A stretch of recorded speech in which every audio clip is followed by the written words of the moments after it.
This evening, we'll start a three-day weekend for many of us, but nearly a quarter of Americans have no paid holidays, no paid time off at all. A stark difference to the rest of the world, according to the Center for Economic and Policy Research.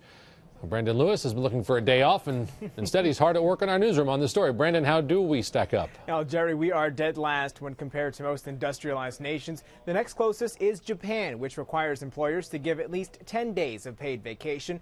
In some countries, workers get at least 35 paid vacation and holidays off. While that seems like a dream for individuals, some say it could be a nightmare for business and our economy. This is many people's ideal getaway. Unfortunately for many of us, this is as close to the beaches of the Bahamas we're going to get. A study from the Center for Economic and Policy Research finds Americans have the fewest federally mandated time off among industrialized nations, with 0. There's a lot of benefits out there that the European countries provide that America falls behind on. And it's a different paradigm on the work life as to what they view as important. France mandates the most paid vacation days off, with 30 a year. Austria and Portugal each require 22 a year, plus 13 paid holidays, with Austria giving extra time for younger adults, night workers, and those with 25 years seniority. I think we see it a lot that the European countries do provide additional benefits to their workers. Now, there may be plenty of reasons why they do that. The work-life mentality, they take a wider approach to that. Even though the U.S. doesn't require it, 3/4 of Americans get paid time off, though still far less than other countries. The study finds most people get 10 vacation days and 6 holidays, but lower-income workers are most likely not to get anything at all.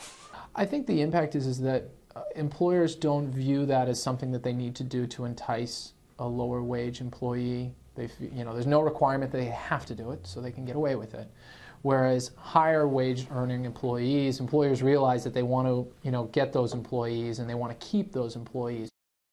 A bill is making its way through Congress requiring employers to give workers time off. We'll tell you the minimum being suggested and get local lawmaker reaction coming up tonight at 6. Live in the newsroom, Brandon Lewis, CBS 6 News. Brandon, most employers would probably say it is costly to pay employees to go on vacation.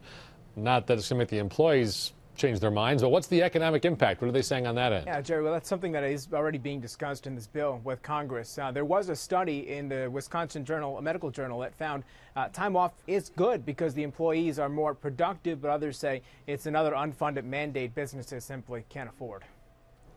All right. Well, Brandon, we appreciate the report. It's not just vacation. Our fact finders did a little digging on maternity leave. In the U.S., women can take up to 12 weeks off and still have their jobs protected. But in the UK, women can get 52 weeks. They don't have to take all that, but they are required to take at least 2 weeks off, 4 if they work in a factory. In China, maternity leave is 14 weeks. In Iran, women get 13